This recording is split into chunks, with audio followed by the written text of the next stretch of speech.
Speaker today is Herb Crehan, here with me now, who is in his 28th season with the Boston Red Sox, writing feature articles on former Red Sox players for the team's official program. He has interviewed over 150 former players, ranging from Bobby Doerr, who started with the Red Sox in 1937, to Shane Victorino, who played as recently as 2015.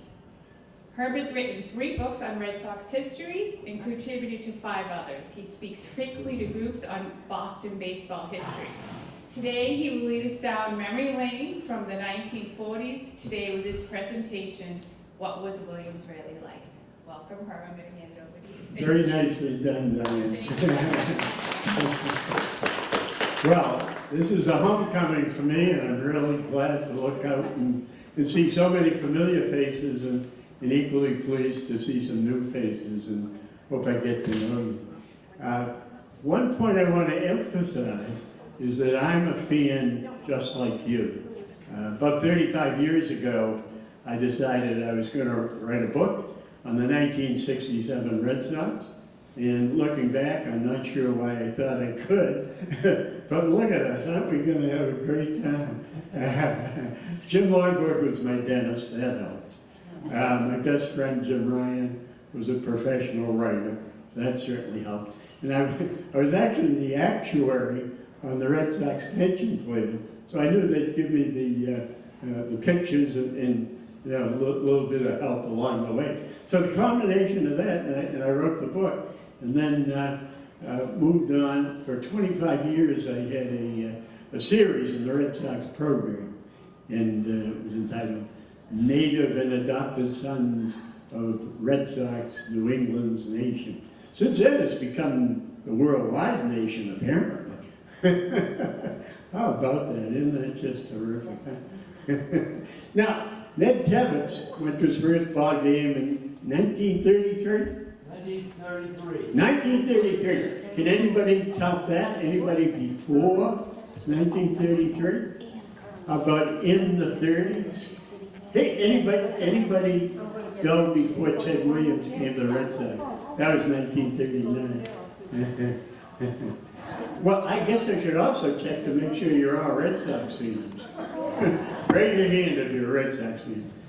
And if you're a Yankee fan, you may leave now.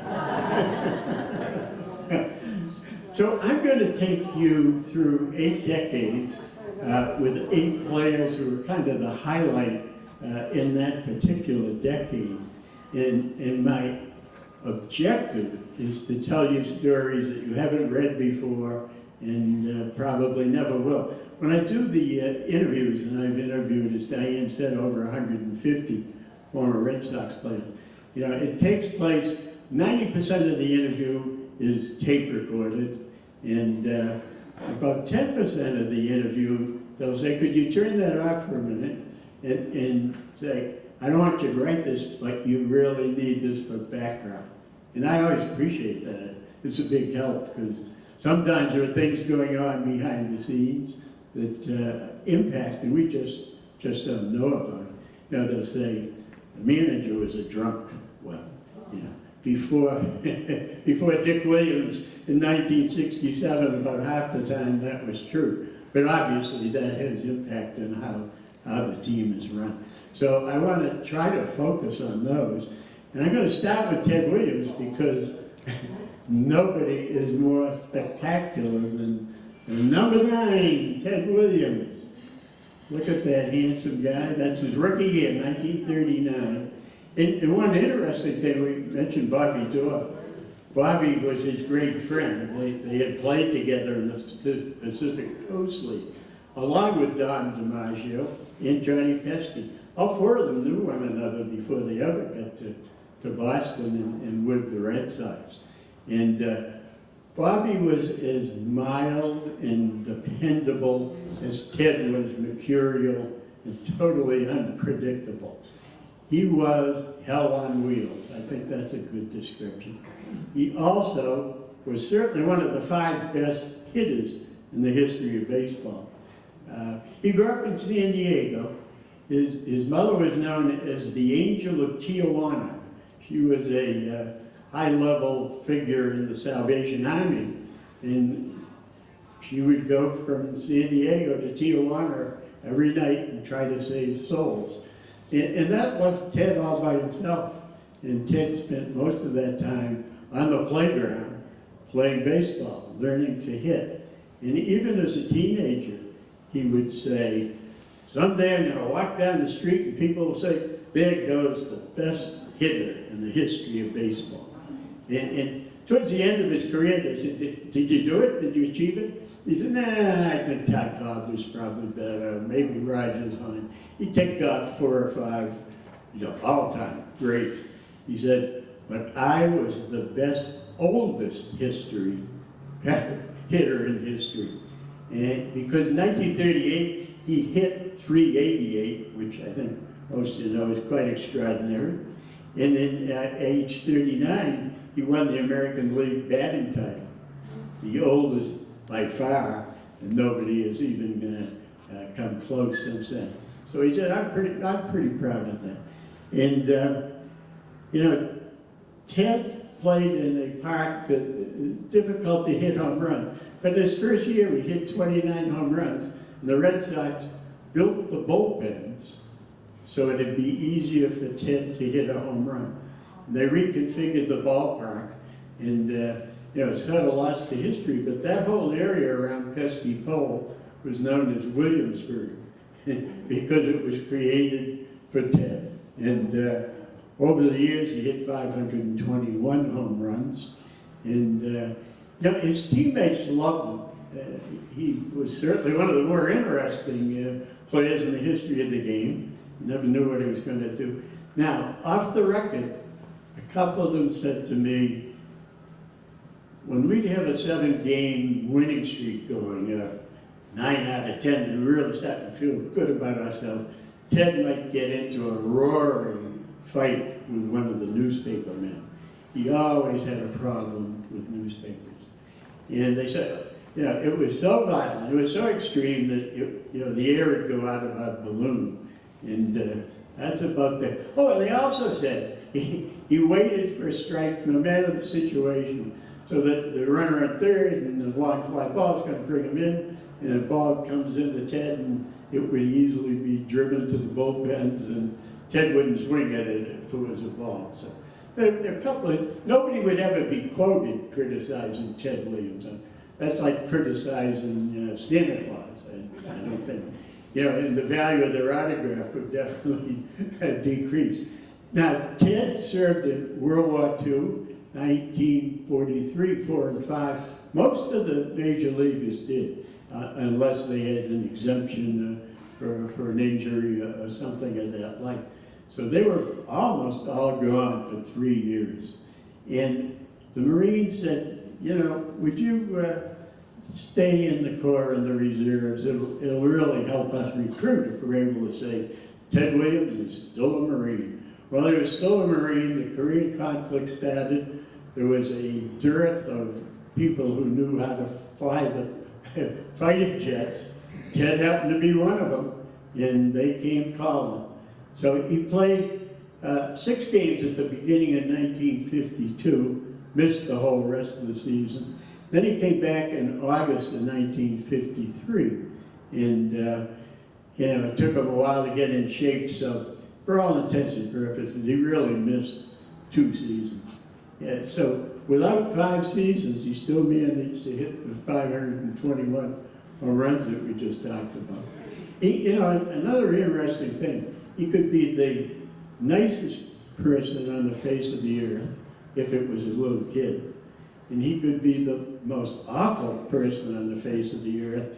I'll give you an example. If an adult asked Ted for his autograph, Ted has this great booming voice. He'd say, "What the hell do you want my autograph for? What are you going to do with it anyway?"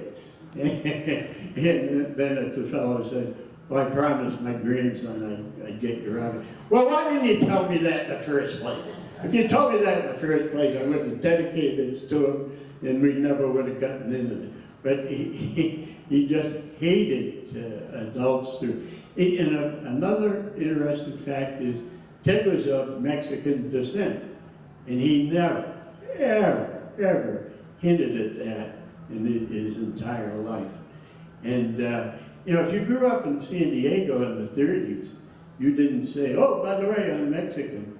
The whole border thing really made Mexicans, an unwanted type of person. So we always wondered, did Ted keep so private because he was afraid people would find out, and wonder why it took him 35 years to get him around to disclosing that? So, a few things you've never heard about Ted, and who knows if you ever will. So, while Ted was flying his jet over Korea, my good friend Frank Sullivan was in a foxhole in Korea, and he and Ted spoke a number of times and concluded that, undoubtedly Ted had flown directly over Frank Sullivan's head there in the foxhole. And Frank was the tallest pitcher or player in the history of baseball when he first joined the Red Sox in 1953. He was 6'7", and he was with the Red Sox from 1953 to 1960, and for about 5 years in there, he was one of the better pitchers in all of baseball by far. He was an all-star 2 different times, and I got to be very friendly with him and valued his friendship. He passed away a little while back, but terrific pitcher, terrific guy. And as you see on your right, there's a picture, Ted Williams in the background. In the foreground, that's Jackie Jensen, you see first. That's the rookie. Rockwell always put a local person in his pictures. It was part of his policy. Anything you've ever seen, he always has a local person. That was a 17-year-old kid living in Stockbridge. And Frank Sullivan, my pal, was directly behind Jackie Jensen. You can see the 8. He was actually number 18. But and behind him is Sammy White, who was the catcher and great friend. Frank and Sammy went to Kauai and the Hawaiian Islands once their careers were over because they didn't know how to do anything except pitch and catch, and nobody wanted to pay them to pitch and catch anymore. So they ultimately became Class A golf pros. But anyway, Jackie Jensen was called upstairs, this was in 1955, and told that he and Sammy White and Frank should hop in the car, drive to Stockbridge, give him a piece of paper with a name on it, and meet this guy. And they did, and this guy took the pictures and sketched a little bit, but they had not the slightest idea who Norman Rockwell was. These are 27-year-old jocks. But anyway, on the way back to Boston, Jackie Jensen really took a tumbling because they said, who was it? What are we doing? 1956 spring training, they walked into the smoke shop and the magazine rack. There on the front cover of the Saturday Evening Post are our good friends up there. And much to their surprise, they became somewhat famous. And I didn't realize this, but Norman Rockwell actually painted a portrait of him, a real picture, and museum size. Because in 2005, the Museum of Fine Arts was able to obtain the original, and as part of a baseball exhibit, they had the rookie, and they flew Frank from Kauai to be part of it, because he was the only player who was still alive. And later, a few years later, it was sold for $22 million. Wow. They got a free lunch. That was all they got out of it. Imagine what they would want today to do that. So Frank was good enough, he made the Red Sox Hall of Fame. On the far left is Mike Greenwell, I think a lot of you, most of you remember, and the redoubtable Bill Lee, Mr. Lee, and that's Frank, and then Mo Vaughn. when I stood next to Mo Vaughn, it was like he was two of me. He's a big guy. And that's George Digby, longtime scout for the Red Sox. Red Sox Hall of Fame is like one level below the National Hall of Fame, so it's quite a distinction. Maybe 2% of the players are in it. And I mentioned that I became good friends with Frank Sullivan, and he did pass away 5-6 years ago. But that's his son Pono in the red shirt, and he's 15, he's 6'2", 185 pounds of muscle, and he was named to the All-Hawaiian All-Star team as a sophomore. And there's reason to think he has potential. You know, it's a long way from Kawhi to the major leagues, but he has all of the makings of another Frank Sullivan. Now, you wouldn't have to go very far to say hello to Jim Longwood, because he's just up the street. Just go right up 3A. He's in the same home he's been in for 50 years or so, and he's still the same terrific guy. You know, they talk about Gentleman Jim, and I can assure you that's absolutely deserved. And as I mentioned, he was my dentist, so I got to know him quite well. The only thing I would say is, I was all excited. I was going to really give it to him because he had his 40th birthday. And when I got in the chair, he said, actually, you're a year late, because the scout said, why don't you say you were born in 1944 instead of 1943? So they had the wrong age. And that turns out was very, very common at the time. Yeah. I was with Jose Santiago. Some of you remember Jose Santiago. I was with him yesterday, and he put his age down 2 years. And it became a big problem when it was time to collect his pension. Because they wanted to reduce it, but the 2 years that were fixed didn't actually exist. And he's, I am 65, I am. Why does it say in the baseball reference that you're 63? So that's a whole different story.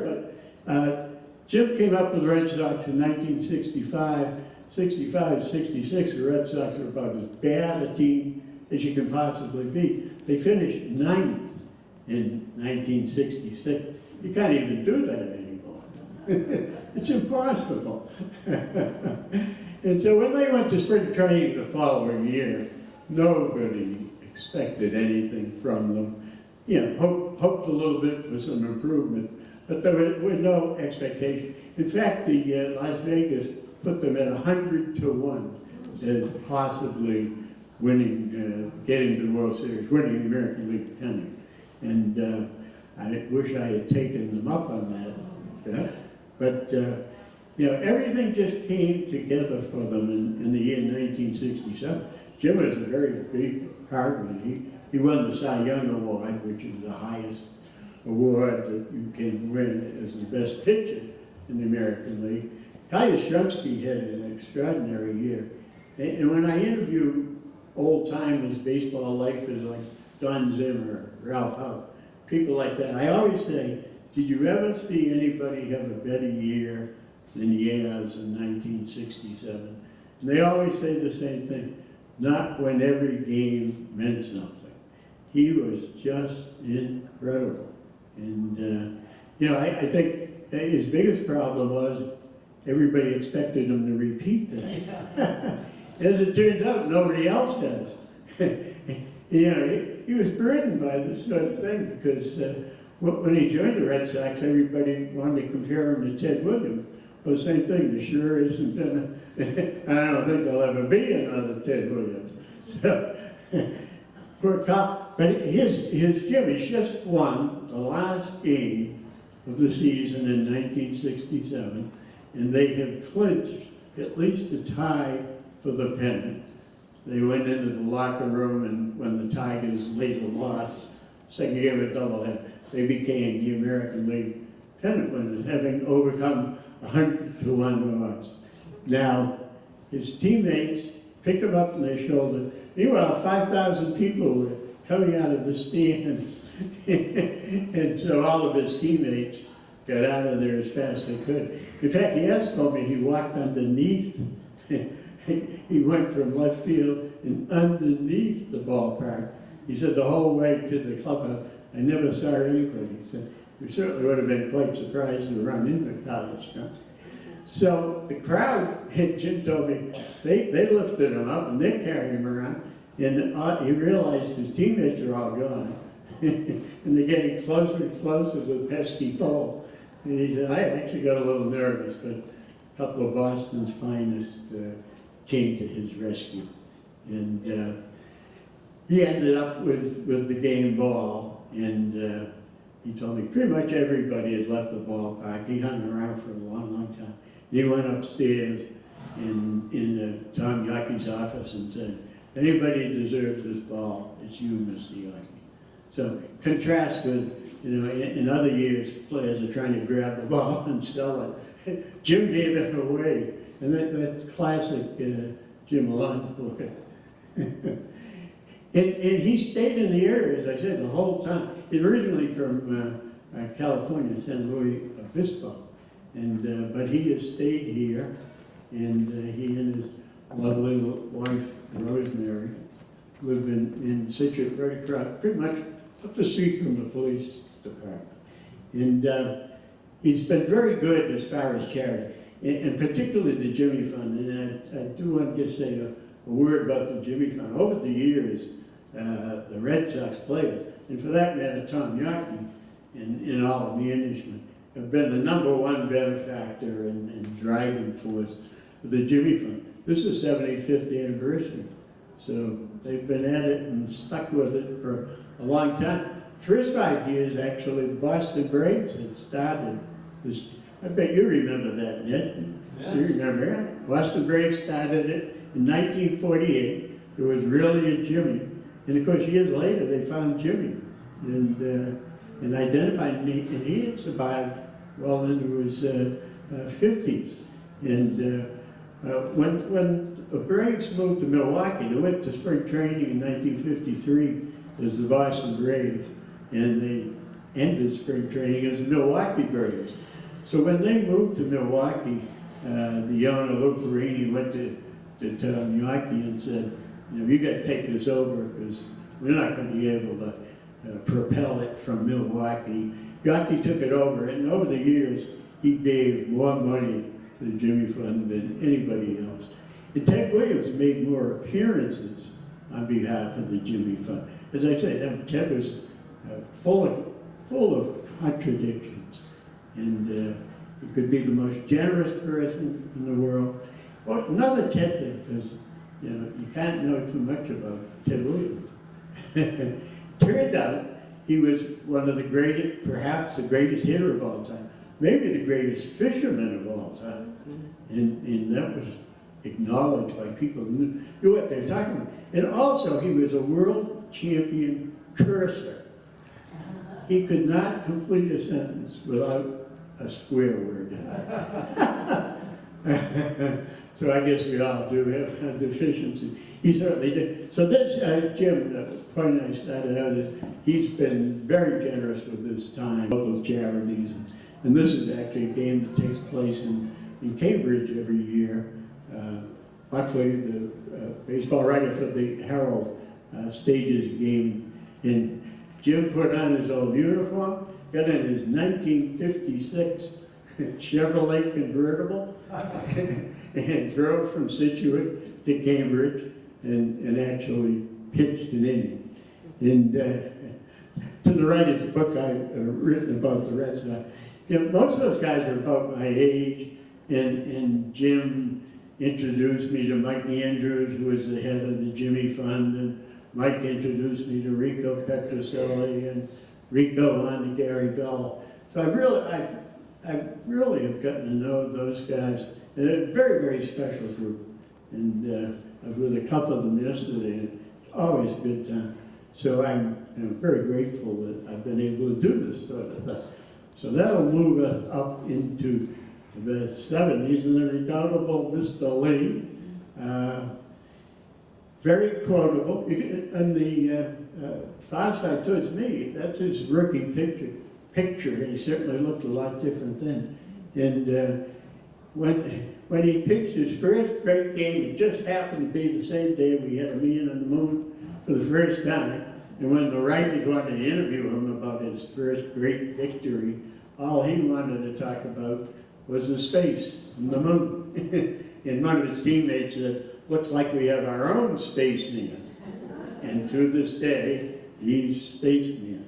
Now, you know, a number of the players, as I talked to them in the 75 team particularly, said, you know, don't underestimate that he was a very, very good pitcher. He won 17 games 3 years in a row, 1973, 74, and 1975. And in the World Series, in Game 7, in the 7th inning with the Red Sox leading, Bill Lee threw his ephus pitch, which is a pitch that goes about 20 feet in the air and then comes down and lands on home plate. Now, he threw it to Tony Perez, the Cincinnati Reds' best hitter, and he had done that in the second game to Perez, and Perez swung and missed. And Lee's teammates kept saying, "Don't do that again. Whatever you do, don't do that again." But Bill Lee, being Bill Lee, he did it again, and Tony Perez hit a home run that is still moving as far as anybody can tell. Hit it. And I asked Bill Lee, "Hey, how did you have to throw that?" And he said, "What was I supposed to throw, an 84-mile-an-hour fastball?" He said, "At that point, I'd thrown 300 innings, you know, between spring training and the regular. In those days, you know, they pitched complete games. Some of us don't even remember what a complete game is. But he said, I was out of gas. And, you know, retrospect, the Red Sox should have put in a relief pitcher. So that's him in 1975. And so there he is as a spaceman. Oh, his aunt, Annabelle Lee, taught him how to pitch. She was the only other left-hander in the family. And she had played in, you know, what we all know from a league of their own. She had played in the Women's Baseball League and been one of the very best pitchers. So she was the only one who could really, really help build quite a name. Imagine naming your daughter Annabelle Lee, but that's a different subject altogether. And so he's a little different than most, including he was still pitching as of last year for the Savannah Bananas. And he did have a bit of a heart issue last year, so I think he's finally stopped pitching. But I can tell you, he loves baseball. It's very sincere, and he's paid his dues, you know, working with the young kids. He's the real deal, absolutely. Now, there are the two best rookies in the history of baseball. Jim Rice, of course, and to his left is Fred Lynn. And they were called the Gold Dust Twins because they were so spectacular, and you wanted to watch them every minute in their rookie years. And they were rookies in 1975, and they really led the team to the World Series. And pretty unusual for a couple of rookies to have that kind of success. As it turned out, Fred Lynn was voted the Rookie of the Year and the most valuable player. Only time that's ever been done, other than a fellow who played 7 years in Japanese Major League, so not quite sure he was a rookie. Two interesting things happened with the Red Sox when I interviewed Jim Rice. First of all, they said, don't ask him about Fred Lynn. I interviewed over 150 players, and they never, ever told me what to ask or not ask, and don't ask about Fred Lynn. And they also sent somebody from the public relations office down with me to sit with me for the interview. And again, 150 plus interviews, nobody's ever sat with me before. And I knew that Jim didn't like to be interviewed, didn't like the meeting. I was hoping he realized I was on his side. I was with the Red Sox, but apparently that was lost. And I found him, I interviewed him in the family room next to the Red Sox clubhouse.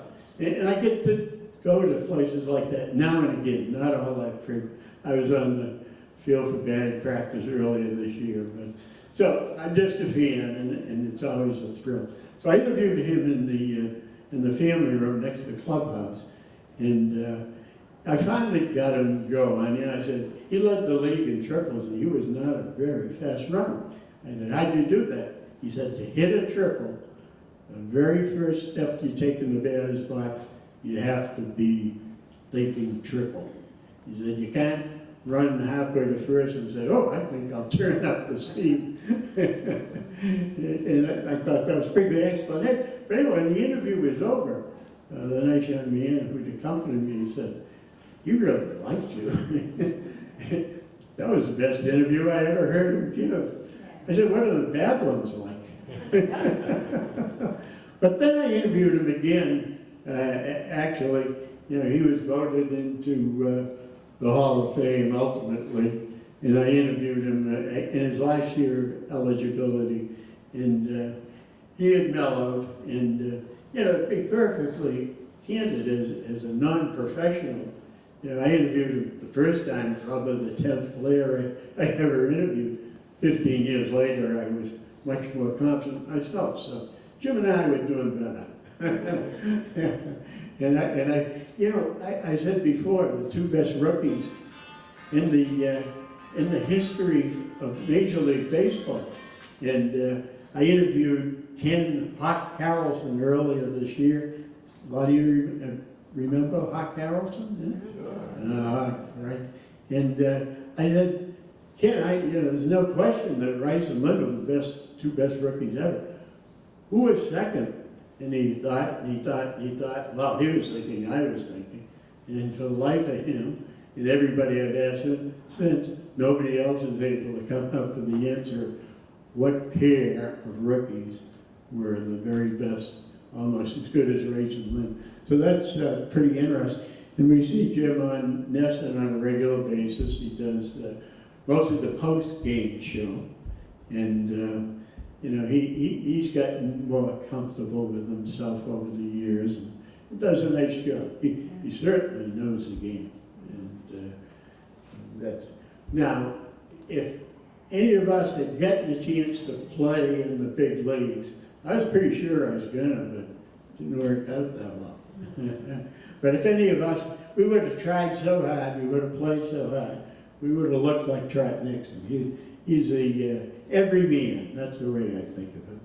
And when he graduated from high school, he was one of the most highly wanted baseball players and football players. He had a scholarship to North Carolina State and promised he'd be the starting quarterback as a freshman, and he did ultimately choose to sign with the Red Sox. And at the press conference, they asked him, why did you pick baseball over football? And he said, I want to help the Red Sox win a World Series. And they all laughed. So when they won the World Series in 2004, he made a real point to seek those people out. And if you wanted to see him in a nice clean uniform, you had to get there for batting practice.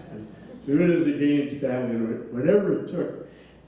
Some of you might remember that. That's a famous walk-off home run in 2003, the last Game 3 of the American League Division Series. And it was tied and he hit a home run right in the center field bleachers. Just like Bernie Cabo. How many people remember Bernie Cabo? Yeah. He was a pretty exciting guy for the 1975 Red Sox. In fact, they traded him and then brought him back. Bernie had a real substance abuse problem, and in fact, almost killed him. The baseball assistance team took over his life, got him back in shape, and he now goes around New England speaking to, he'll go to the prison, he'll go to the AA, he'll go anywhere where he thinks he might help people with a substance problem. And so totally different guy. And yeah, as I mentioned, he had the last laugh. And as it turned out, the Red Sox did not re-sign him in 2007. He was a free agent. He went with the Indians. Now, when he was with the Red Sox, he made it a point to get to know the people in the concession stands, the ushers, the guys and gals on the crew rolling out the top. He got to know everybody. And I asked him, and he said, well, I figured we were working at the same place, and they were trying as hard as I was. I just wanted to get to know them. And so when he came back in an Indians uniform, at the end of the game, the visiting team walks underneath the stands, and the visiting team's bus is out behind center field. And when Trout walked up first time, about 100 of the regular workers had lined up to cheer for him. And his teammates said, we didn't know you were that good.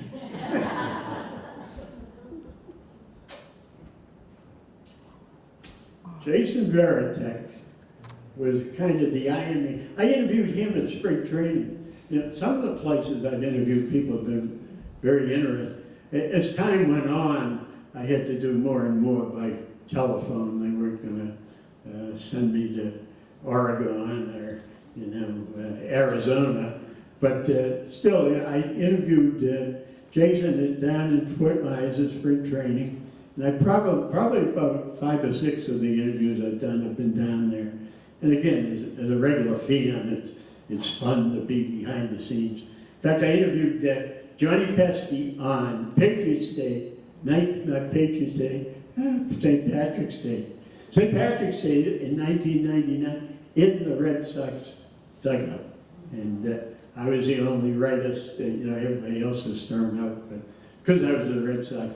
So, you know, a lot of them have been quite thrilling. And Tech famously, before Game 4 of the American League Championship Series, said, and most of you remember, they were losing to the Yankees 3-0, and one more loss and the season was over, and everything was lost. And, you know, there's a lot of pessimism. In fact, somebody very close to me tried to take down the Red Sox flag saying, these bums, they're not going to win anything. And for once I said, don't take down that flag. And look, I'm the one who made it happen. But Tech helped me. Tech in the meeting before the game said, we're going to win the first inning.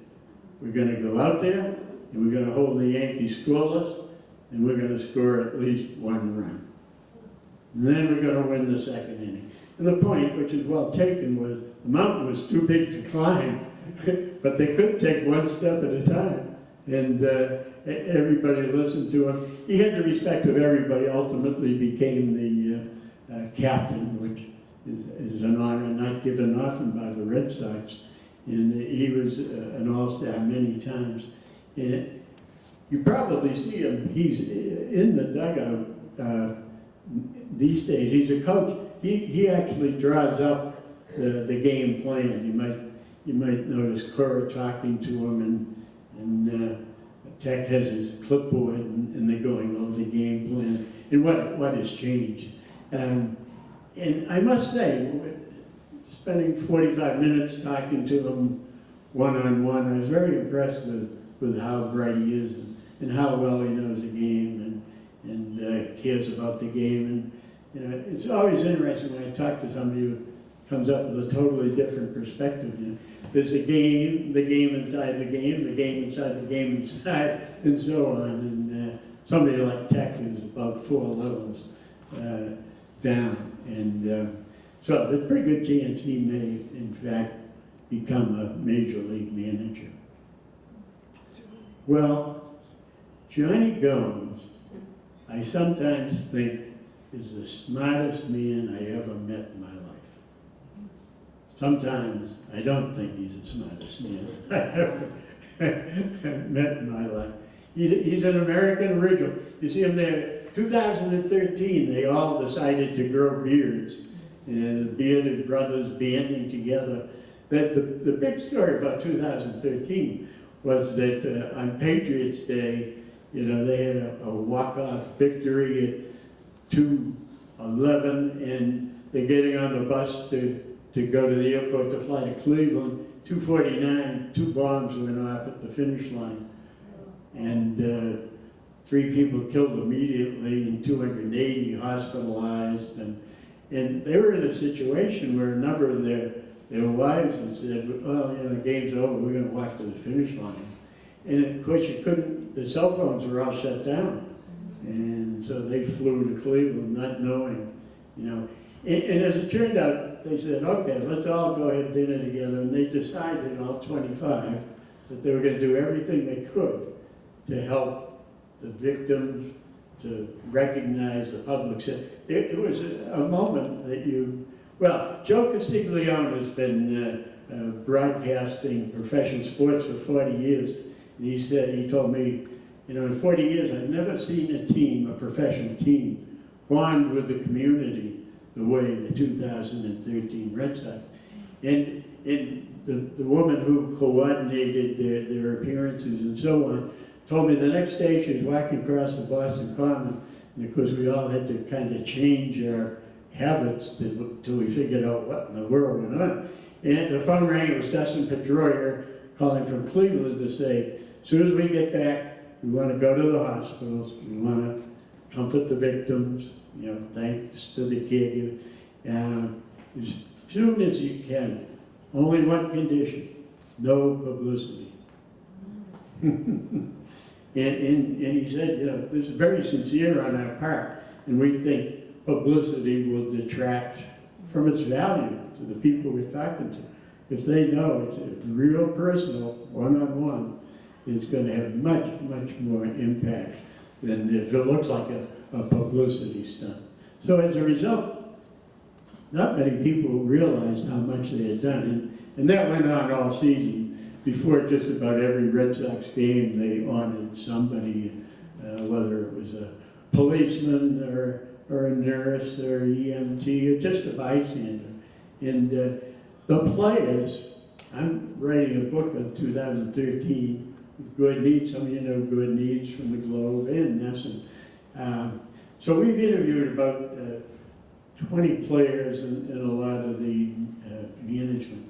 The players all said they were motivated by the experience, all season long, the experience of being committed to the community. And they were all very, very sincere. They said, you know, we stand at the top step every night, and we see people coming out who put their lives on the line, and we realize this is serious business. We had wives and kids, and we took it very personally. And you know, there's no way to prove that except to say they won 28 more games that year than the year before. And the next year, they lost 26 more. so there seems to be some cause and effect. And Johnny, as much as any, was the spokesman, making sure this all happened. And he hit a key home run in Game 4 of the World Series in St. Louis. That was when Poppy called everybody together and said, we got to start playing the way we have all year. Everybody's scared to death. Just get up there and take your best shot. And Johnny heard it and hit a home run. and you know, he was not the world's greatest hitter, but he came through when it mattered. And the duck boat parade, they had decided we'll stop at the finish line, you know, on the way by, and we'll go out and have a moment of silence in honor. And Johnny, by himself, grabbed the trophy. He grabbed that shirt. I think a lot of you remember the first game they had in Cleveland the next night after the tragedy. They had that shirt hanging in the dugout in Cleveland, and to show how tied in. And I didn't realize it, but every ballpark in Major Leagues that night did something to recognize the loss. And so Johnny grabs the trophy, grabs the shirt, and puts it on the finish line and says, "From tragedy to triumph." That's what I say. Sometimes he's the smartest guy I ever met. Now, he didn't say anything. I wonder, why don't you go back and try it again? Johnny came to the... Let's listen to what Johnny has to say. John Gomes here, Boston Red Sox. I don't know if you're familiar, but you definitely didn't forget your anniversary today. We were just out here at the Pats game, all talking about you, just telling about the old stories and the good old days, and hoopla, hoopla about how awesome you are. We're trying to watch the ball game here, but I just want to let you know how awesome you are. We're thinking about you here, and no one forgot about the anniversary, trust me. So a friend of a friend forgot his anniversary. Oh my gosh, you won't shut up. I don't even know how that happens. That's from a video. But a friend of a friend forgot his anniversary, and as it would turn out, he would go into a Pats game that day. I think the combination was not really that good. And so they happened to meet Johnny Gomes and got talking, and Johnny said, how are you guys doing? And the fellow said, well, not so hot. I forgot our anniversary. My wife's furious. I don't know if I dare go home. And Johnny said, dial her up and give me the phone. And that's what you heard.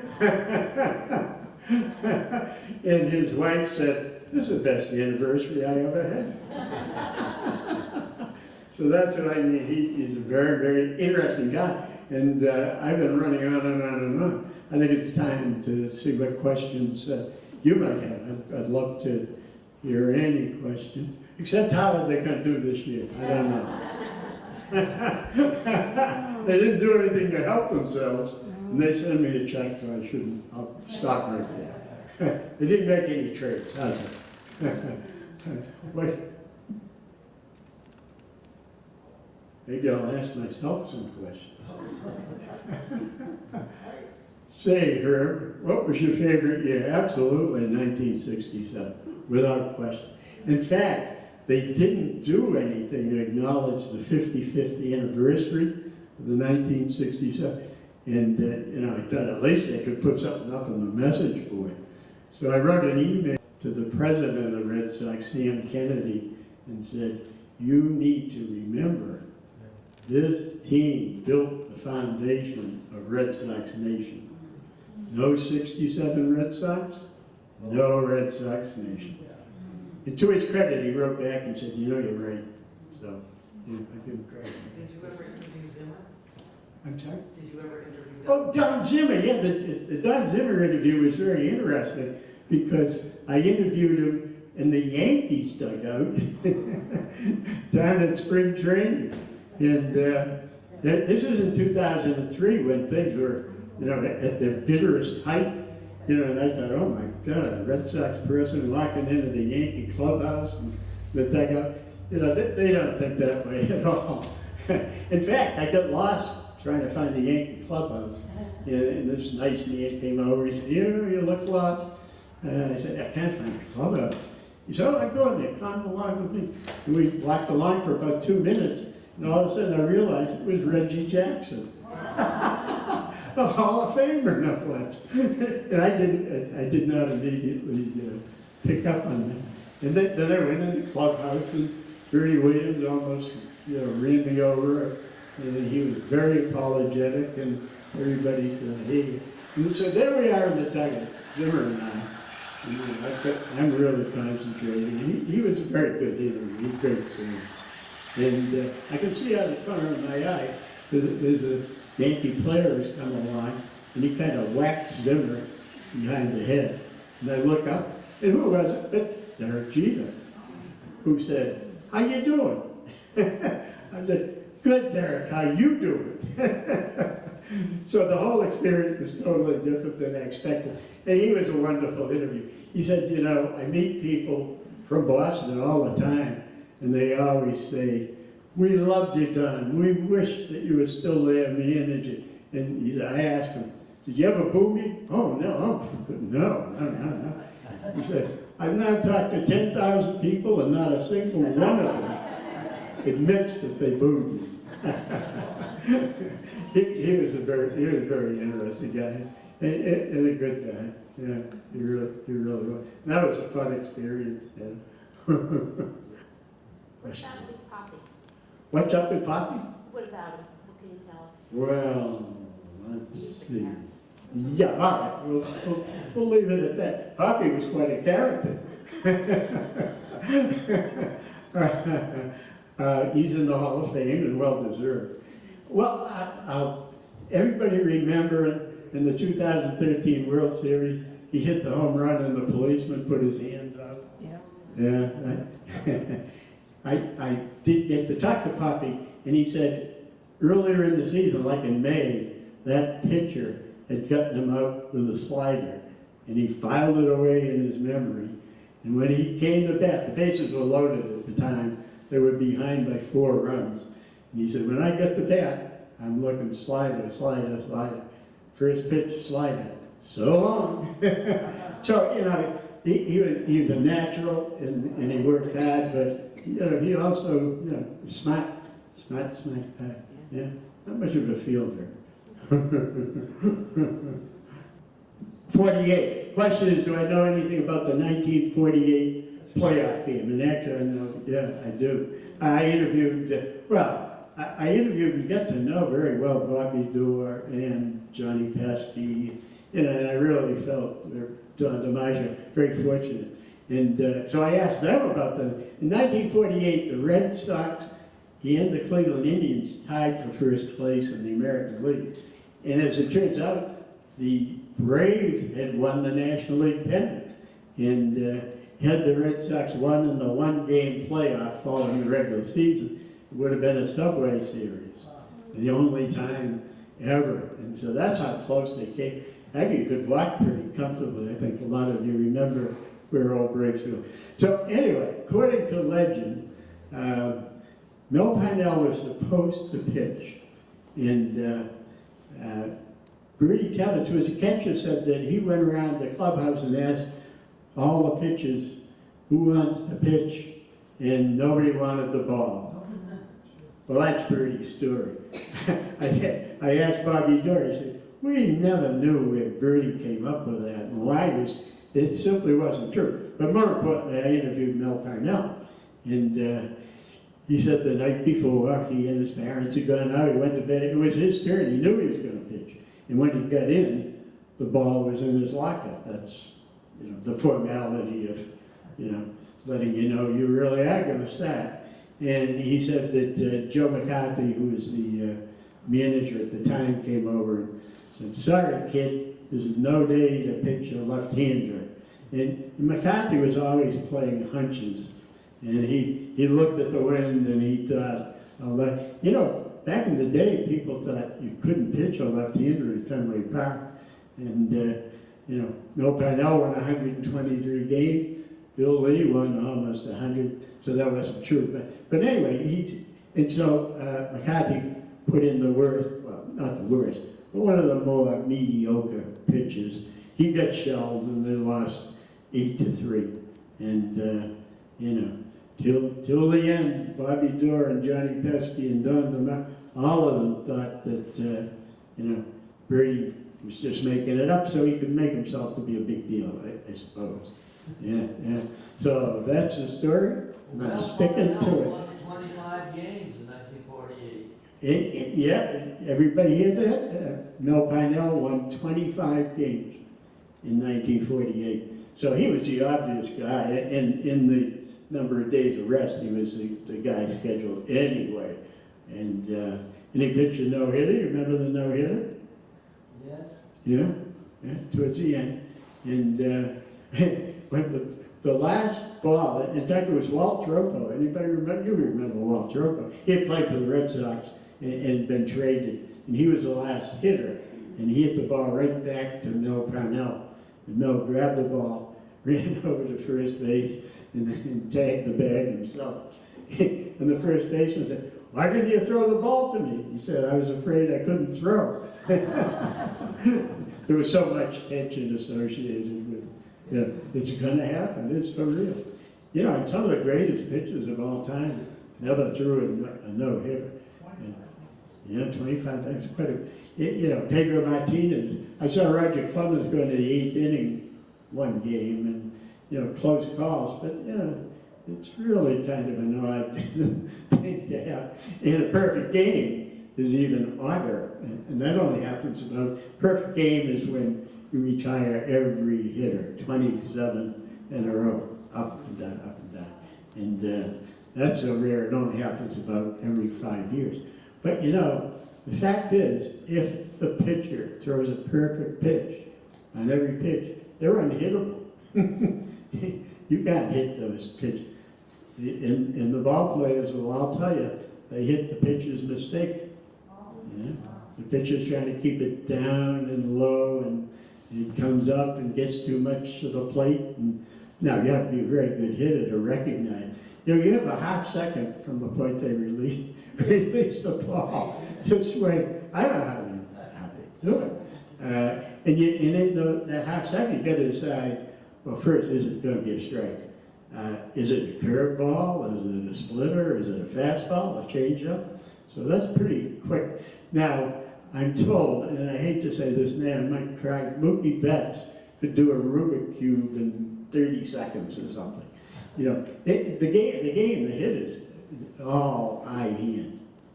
All eye hand. And somebody like Mookie, you know, they see things differently, apparently. And so, yeah, and I'll never forgive them for trading Mookie Betts, but that's another story. Back in the 1980s, I was employed by the town of Cohasset, and we were challenged by Situate to play a baseball game. And so I said, well, I love baseball, maybe I could play. And so I was part of the lineup, and then who should be up on the pitcher's mound but Jim Lomborg? And I'm figuring, oh, I didn't realize we were going to be challenged to that degree. And then, so I was a little nervous, so I got up and I was doing my practice swings, and Lomborg, you know, kind of gives me a softball. I think he was trying to test whether I knew my right from my left hand or something. So I actually hit it. I hit it down towards third base, and I took off for first base, and I got there. So I can say that I may be the only female who lives in Cohasset who has a hit off of Jim Lomborg. Let's hear it for Chaz. And thank you, Chaz, for all those years of service on the school committee. Very, very thankless kind of job. And so I'll close with another similar Jim Lomborg story. He ended up pitching for Philadelphia Phillies. Actually won more games with the Phillies than he did with the Red Sox. And in his final year, they released him in mid-season. You know, he was down the slippery slope, and there was no doubt it was time. So when he got home, he immediately joined the Situate town team. So, and there he was serious. He didn't throw any snowball. He said, but the problem was, he said, you know, but as my career went on, I had to learn how to pitch and not rely on the fastball. And so I would work the hitters and, you know, in the dirt and up and down and up and down. And he said, those young men would climb out of their pickup truck, grab a bat, and they would swing at the first pitch they saw. So I never did get to work the pitches. But he said, you know, I was in the best shape I knew I would ever be again. I love baseball. And he said, I wanted to play some more. I wanted to finish the season. I think that's a great story. Yeah? Thank you. Well, thank you very, very, very much. I enjoyed having you, and it was fun.